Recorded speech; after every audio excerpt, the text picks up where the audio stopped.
Sempre gasto algum tempo pensando no tema desta coluna, não por falta de assunto, pelo contrário, há uma capacidade mundial absurda de produzir absurdos e eles precisam ser apontados e contestados.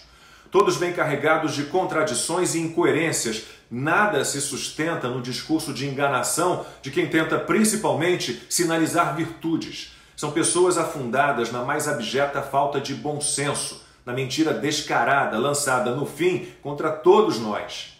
Ainda que não saibam, e muitas sabem, elas são diabólicas.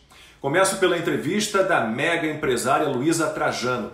Como quase todo mundo que se diz socialista, ela não sabe o que isso significa. Renasceu na desigualdade promovida pelo capitalismo de Estado, que no fundo não é capitalismo, já que implode regras claras e concorrência leal.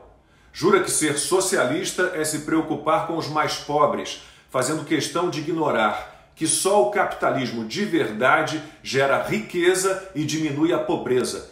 No fundo ela sabe, e os números não negam. Na década de 1960, a porcentagem da população mundial na extrema pobreza chegava a 40%. Hoje não passa de 10%. Seria mais baixa se não fosse o combate tresloucado à pandemia que derrubou a economia.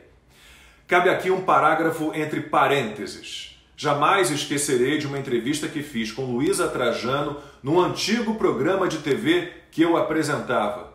Era o início do fecha tudo, a economia a gente vê depois. Ela teve a desfaçatez de pedir a todos os empresários em rede nacional que não demitissem seus funcionários.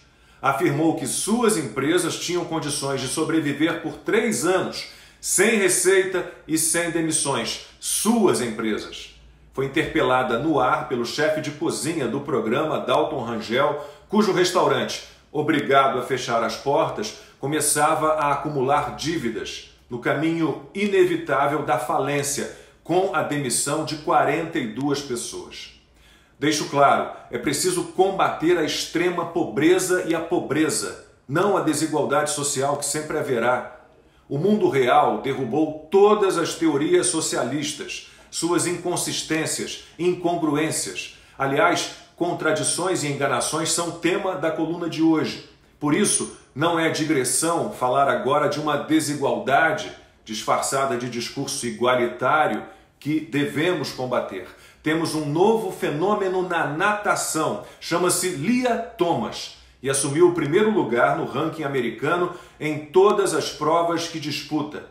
Enquanto chamou-se William Thomas, competindo entre os homens, não figurava nem entre os 500 melhores nadadores dos Estados Unidos. Mais engano, mais enganação. O assassinato de crianças no ventre das mães até os 6 meses de gestação, aprovado na Colômbia sob aplausos de parlamentares brasileiras.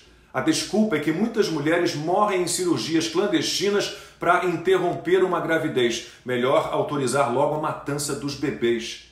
A contradição humana não tem fim. Não comem carne nem derivados de animais, mas festejam vidas ceifadas no ventre. E como ficam os médicos que juram guardar respeito absoluto pela vida humana desde o seu início? Hipócrates, pai da medicina, nasceu quase 400 anos antes de Cristo. Não é uma questão religiosa, mas Deus, olhai por nós.